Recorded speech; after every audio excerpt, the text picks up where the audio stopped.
ಶ್ರೀ ಗಣೇಶಾಯ ನಮಃ. ಶ್ರೀ ಗುರುಭ್ಯೋ ನಮಃ. ಶ್ರೀ ಸರಸ್ವತ್ಯೇ ನಮಃ. ಶ್ರೀಮಾತ್ರೇ ನಮಃ. ಎಲ್ಲರಿಗೂ ನಮಸ್ಕಾರಗಳು. ಆತ್ಮೀಯರೇ, ಸೌಂದರ್ಯ ಲಹರಿಯ 14ನೆಯ ಶ್ಲೋಕ. ಕ್ಷಿತೌ ಷಟ್ಪಂಚಾಶದ್ವಿಸಮಧಿಕ ಪಂಚಾಶದುದಕೆ ಹುತಾಶೇ ದ್ವಾಷಷ್ಟಿಃ ಚತುರಧಿಕ ಪಂಚಾಶದನಿಲೆ ದಿವಿದ್ವಿಷಟ್ತ್ರಿಂಶತ್ ಮನಸಿ ಚ ಚತುಷ್ಷಷ್ಟಿರಿತಿಯೇ ಮಯೂಖಾಃ ತೇಷಾಮಪ್ಯುಪರಿ ತವ ಪದಾಂಬುಜಯುಗಂ. ಭೂತತ್ವದಿಂದ ಕೂಡಿರುವ ಮೂಲಾಧಾರ ಚಕ್ರದಲ್ಲಿ 56 ಕಿರಣಗಳು, ಜಲತತ್ವಯುಕ್ತವಾದ ಮಣಿಪೂರ ಚಕ್ರದಲ್ಲಿ 52 ಕಿರಣಗಳು, ಅಗ್ನಿತತ್ವಯುಕ್ತವಾದ ಸ್ವಾಧಿಷ್ಠಾನ ಚಕ್ರದಲ್ಲಿ 62 ಕಿರಣಗಳು, ವಾಯುತತ್ವದಿಂದ ಕೂಡಿರುವ ಅನಾಹತ ಚಕ್ರದಲ್ಲಿ 54 ಕಿರಣಗಳು, ಆಕಾಶತತ್ವವಾಗಿರುವ ವಿಶುದ್ಧ ಚಕ್ರದಲ್ಲಿ 72 ಕಿರಣಗಳು, ಹಾಗೆ ಮನಸ್ತತ್ವದಿಂದ ಕೂಡಿರಬಹುದಾದ ಆಜ್ಞಾಚಕ್ರದಲ್ಲಿ 64 ಕಿರಣಗಳು. ಹೀಗೆ ಪ್ರಸಿದ್ಧವಾದ 6 ಚಕ್ರಗಳಲ್ಲಿ ಒಟ್ಟು 360 ಕಿರಣಗಳಿದ್ದಾವೆ. ಈ ಕಿರಣಗಳ ಮೇಲೆ ಸಹಸ್ರಾರ ಕಮಲದ ಮಧ್ಯದಲ್ಲಿ ಚಂದ್ರಬಿಂಬ ಸ್ವರೂಪವಾದ ಬಿಂದುಸ್ಥಾನದಲ್ಲಿ ಹೇ ಜಗನ್ಮಾತೆ ಶ್ರೀ ಲಲಿತಾ ಮಹಾ ತ್ರಿಪುರ ಸುಂದರಿಯೇ, ನಿನ್ನ ಪಾದ ಪದ್ಮಗಳು ಮಹಾಕಾಂತಿಯಿಂದ ಕೂಡಿದೆಯಮ್ಮ ಅಂತ ಈ ಸ್ತೋತ್ರದಲ್ಲಿ ಗುರುಗಳು ಅಮ್ಮನನ್ನ ಕೀರ್ತಿಸಿದ್ದಾರೆ. ಆತ್ಮೀಯರೇ, ಈ ಶ್ಲೋಕದಲ್ಲಿ ಗುರುಗಳು ವಿಶ್ವಕ್ಕೆ ಅತೀತವಾದ ಅಮ್ಮನ ಶ್ರೀಪಾದದಿಂದ ಹೊರಟ ದಿವ್ಯ ಕಿರಣಗಳು ಇಡೀ ವಿಶ್ವವನ್ನೇ ಚೈತನ್ಯದ ಮೂಲಕ ಬೆಳಗುತ್ತಿದೆ ಅಂತ ಹೇಳ್ತಾ ಇದ್ದಾರೆ. ಹೇಗೆ ನಾವು ಕಿರಣಗಳಿಂದ ಸೂರ್ಯನನ್ನ ತಿಳಿಯುತ್ತೇವೆಯೋ ಹಾಗೆ ವಿಶ್ವದಲ್ಲಿ ಪಸರಿಸಿದ ಚೈತನ್ಯಮಯವಾದ ಕಿರಣಗಳಿಂದ ಆ ಪರಾಶಕ್ತಿಯನ್ನ ತಿಳಿದು ಉಪಾಸನೆ ಮಾಡಬೇಕು ಅಂತ. ನೋಡಿ, ಪಶುಗಳಿಗೆ ತಲೆಯನ್ನ ಮೇಲೆತ್ತಿ ನೋಡುವಂಥ ಆ ಜ್ಞಾನ ಇಲ್ಲ. ಮತ್ತೆ ಪಶುಗಳು, ಪ್ರಾಣಿಗಳು ಎಲ್ಲವೂ ಬದುಕುತ್ತಿರುವಂಥದ್ದು ಸೂರ್ಯನ ಕಿರಣದ ಆಧಾರದಿಂದಲೇ. ಆದರೆ ಅದಕ್ಕೆ ಗೊತ್ತಾಗ್ತಾ ಇಲ್ಲ. ಯಾಕೆ ಅಂದರೆ ಅದರ ಬೆನ್ನು ಅಡ್ಡವಾಗಿರುತ್ತೆ, ತಿರ್ಯಗ್ಜನ್ಮ ಅಂತ ಹೇಳ್ತಾರೆ. ಹೀಗಾಗಿ ಭೂಮಿಯಲ್ಲಿ ಸಿಗಬಹುದಾದಂಥ ಅದರ ಆಹಾರ ಪದಾರ್ಥವನ್ನ ಕೆಳಗಡೆ ನೋಡಿ ತಿನ್ನುವುದಷ್ಟೇ ಅದಕ್ಕೆ ಗೊತ್ತಿದೆಯೇ ವಿನಃ ಯಾವುದರಿಂದ ಇದು ಬಂದಿದೆ ಅಂತ ತಿಳಿಯುವಷ್ಟು, ಅದನ್ನು ಮೇಲೆ ಕತ್ತೆತ್ತಿ ನೋಡುವಷ್ಟು ಜ್ಞಾನ ಆ ಪಶುಗಳಿಗಾಗಲಿ ಉಳಿದ ಜೀವಿಗಳಿಗೆ ಇಲ್ಲ. ಆದರೆ ಮಾನವರಾಗಿ ಪಶುಗಳಂತೆ ವರ್ತಿಸಬಾರದು ಅಂತಾದರೆ ನಾವು ಆ ಸೂರ್ಯ ಕಿರಣವೇ ನಮಗೆ ಜೀವನಾಧಾರ. ಅನ್ನ, ನೀರು, ತಾಪ, ಪ್ರಾಣಶಕ್ತಿ ಇವೇ ಮೊದಲಾದಂಥದ್ದನ್ನ ನಮಗೆ ಆ ಸೂರ್ಯ ಕಿರಣಗಳ ಮೂಲಕ ಆ ಪರಾಶಕ್ತಿ ಅನುಗ್ರಹ ಮಾಡ್ತಾ ಇದ್ದಾಳೆ ಅಂತ ತಿಳಿದು ನಾವು ಉಪಾಸನೆ ಮಾಡಬೇಕು ಅಂತ ಹೇಳಿ. ನೋಡಿ, ಈ ಶ್ಲೋಕದಲ್ಲಿ ಗುರುಗಳು ಕಾಣುತ್ತಿರುವ ಈ ಪಂಚಭೂತಗಳಲ್ಲಿ ಆ ಸೌರಶಕ್ತಿಯ ಮೂಲಕ ಇಡೀ ವಿಶ್ವಕ್ಕೆ, ಜೀವಿಗಳಿಗೆ, ಚರಾಚರಗಳಿಗೆ ಎಲ್ಲಕ್ಕೂ ಸಹ ಆ ಅಮ್ಮನೇ ತನ್ನ ಕಿರಣಗಳ ಮೂಲಕ ಜಗತ್ತನ್ನ, ಪಂಚಭೂತಗಳನ್ನು ನಡೆಸ್ತಾ ಇದ್ದಾಳೆ ಅಂತ ಹೇಳ್ತಾ ಇದ್ದಾರೆ. ಆದರೆ ಯಾವ ಯಾವ ತತ್ವದಲ್ಲಿ ಎಷ್ಟು ಎಷ್ಟು ಕಿರಣಗಳು ಅನ್ನುವುದನ್ನು ಇಲ್ಲಿ ಗುರುಗಳು ಹೇಳ್ತಾ ಇದ್ದಾರೆ.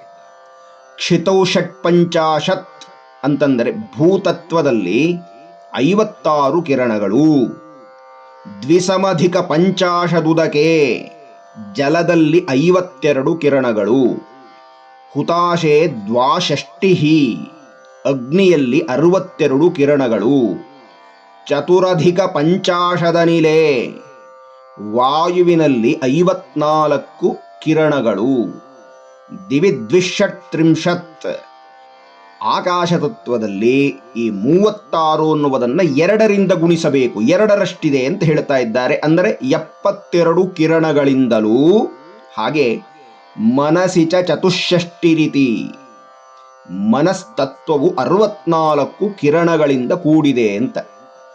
ಹೀಗಾಗಿ ಆತ್ಮೀಯರೇ, ಈಗ ನಾವು ಈ 6 ತತ್ವದಲ್ಲಿ ಹೇಳಿರಬಹುದಾದ ಒಟ್ಟು ಕಿರಣಗಳನ್ನು ಕೂಡಿಸಬೇಕು ಅಂತ ಗಮನಿಸಿ.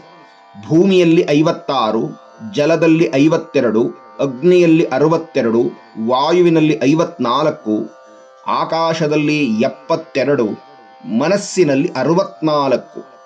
ಇಷ್ಟೂ ಕಿರಣಗಳು ಒಟ್ಟು ಕೂಡಿದರೆ 360 ಕಿರಣಗಳು ಅಥವಾ ಕಲೆಗಳು ಅಂತ ಹೇಳಬಹುದು.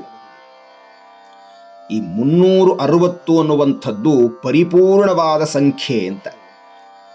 ನಾವು ಈ ಒಂದು ಸಂಪೂರ್ಣವಾದ ವೃತ್ತಕ್ಕೆ 360 ಡಿಗ್ರಿಗಳಿದ್ದಾವೆ ಅಂತ ಹೇಳ್ತೇವೆ.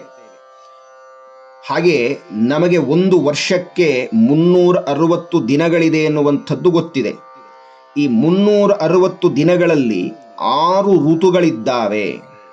ನೋಡಿ, ಶಾಸ್ತ್ರಕಾರರು ಹೇಳ್ತಾರೆ, ಪ್ರಕಾಶಯಂತಹ ಕಾಲಾಸ್ತೆ ತಸ್ಮಾತ್ ಕಾಲಾತ್ಮಕಃ ಸ್ತ್ರಿಯಃ ಷಷ್ಟ್ಯುತ್ತರಂಚ 300 ದಿನಾನ್ಯೇವ ಚ ಹಾಯನಂ ಅಂತ ಹೇಳಿದ್ದಾರೆ.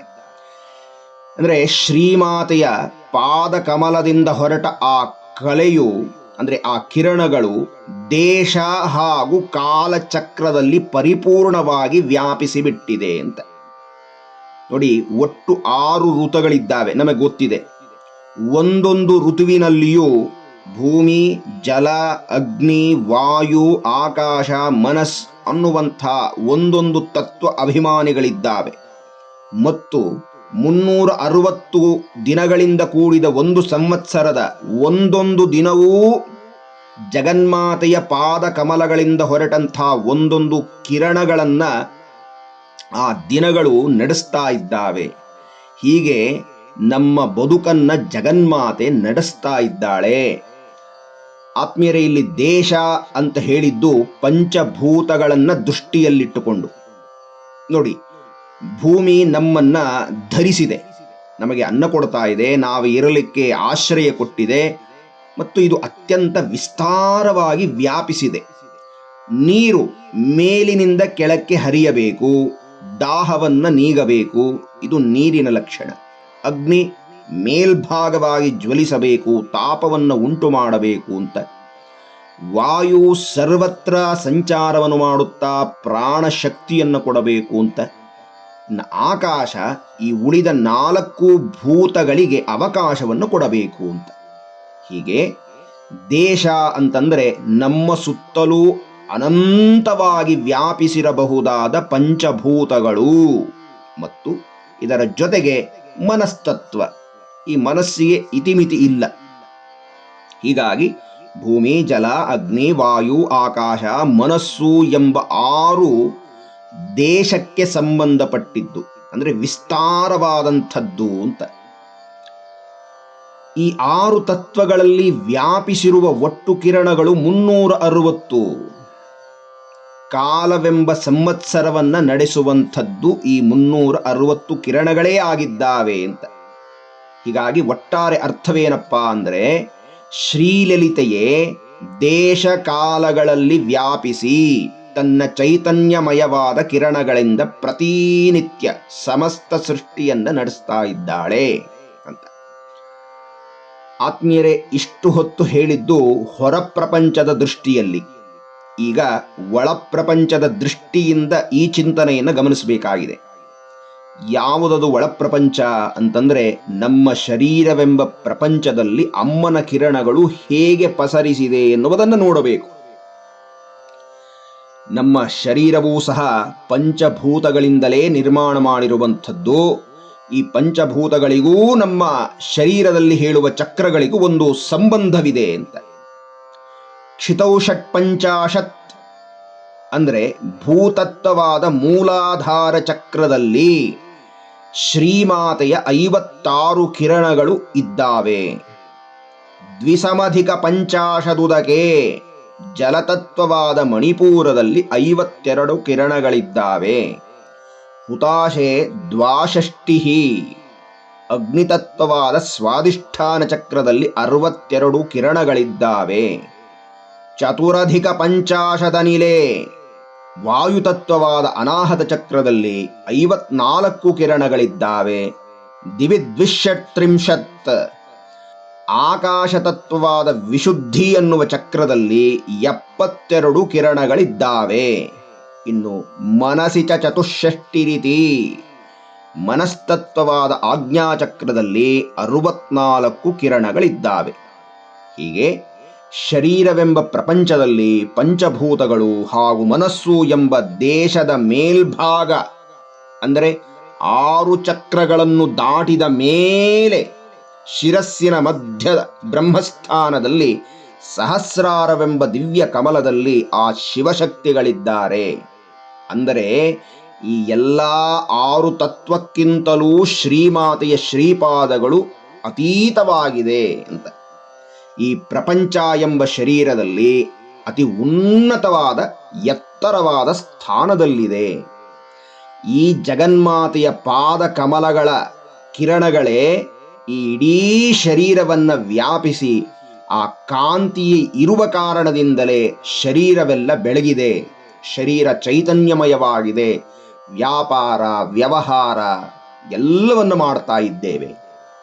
ಆದರೆ ನಾವು ಮರೆತಿದ್ದೇವೆ ಏನು ಅಂದರೆ, ನಮ್ಮಲ್ಲಿ ವ್ಯಾಪಿಸಿರುವಂತಹ ಆ ಚಿಚ್ಚಕ್ತಿ ಎಂಬ ಕಾರಣದಿಂದಲೇ ನಮ್ಮ ಜೀವನ ನಡೆಯುತ್ತಿದೆ, ಈ ಬದುಕು ನಡೆಯುತ್ತಿರುವುದೇ ಅದರಿಂದ ಅನ್ನುವಂಥದ್ದನ್ನು ನಾವು ಮರೆತು ಬಿಟ್ಟಿದ್ದೇವೆ. ಆ ತಾಯಿಯು ಈ ಶರೀರದಲ್ಲಿ ಕಾಂತಿಯನ್ನ ಕೊಡುವುದನ್ನು ನಿಲ್ಲಿಸಿಬಿಟ್ರೆ ಈ ಶರೀರ ಸ್ತಬ್ಧವಾಗಿ ಬಿಡುತ್ತೆ.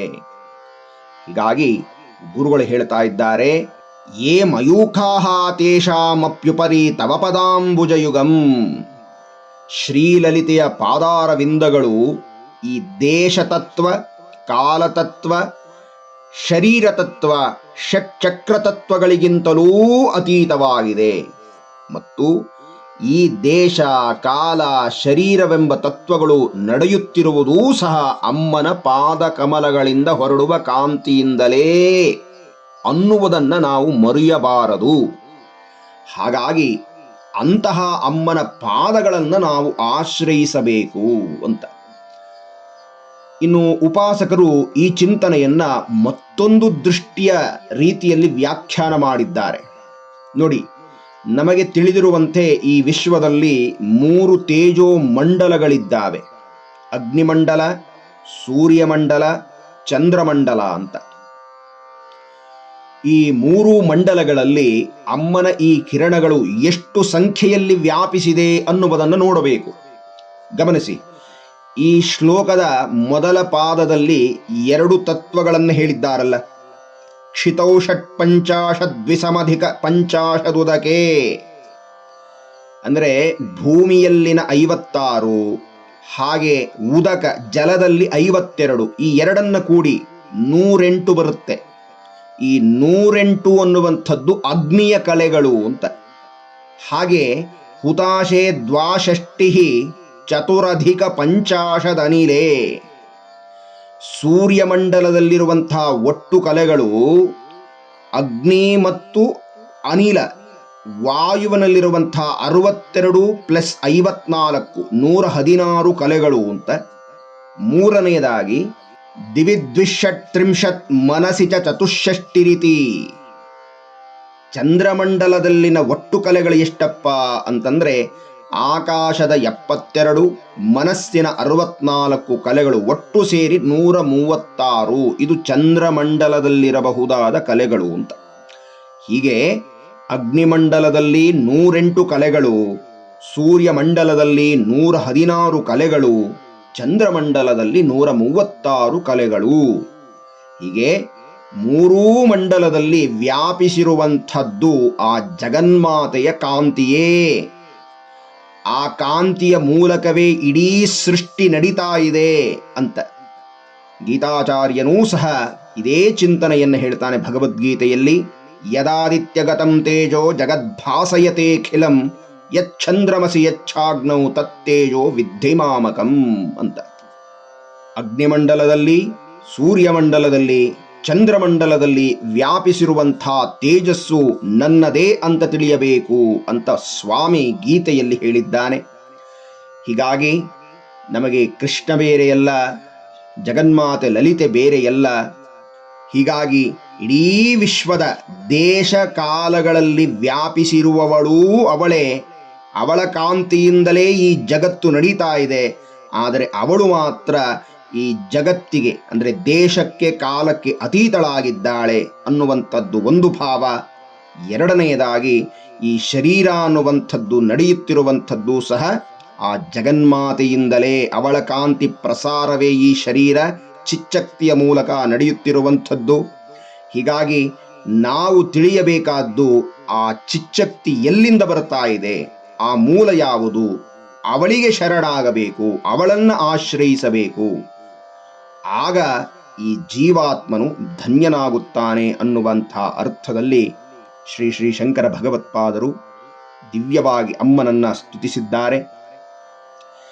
ಲಲಿತಾ ಸಹಸ್ರನಾಮದಲ್ಲಿ ದೇಶಕಾಲ ಪರಿಚ್ಛಿನ್ನ ಅನ್ನುವಂಥ ನಾಮವು ಇಡೀ ಈ ಶ್ಲೋಕಕ್ಕೆ ವ್ಯಾಖ್ಯಾನವನ್ನು ಮಾಡಿದಂತಿದೆ. ಆತ್ಮೀಯರೇ, ಅಂತಹ ಶ್ಲೋಕವನ್ನು ಕೊಟ್ಟಂತಹ ಗುರುಗಳ ಪಾದಾರವಿಂದಕ್ಕೂ ಹಾಗೆ ಶ್ರೀಲಲಿತೆಯ ಪಾದಾರವಿಂದಗಳಿಗೂ ಸಹ ಶಿರಸಾಷ್ಟಾಂಗ ಪ್ರಣಾಮಗಳನ್ನು ಸಲ್ಲಿಸುತ್ತಾ ಮುಂದಿನ ಉಪನ್ಯಾಸದಲ್ಲಿ ಮುಂದಿನ ಶ್ಲೋಕವನ್ನು ಚಿಂತನೆಯನ್ನು ನಡೆಸೋಣ. ಎಲ್ಲರಿಗೂ ವಂದನೆಗಳು, ನಮಸ್ಕಾರ.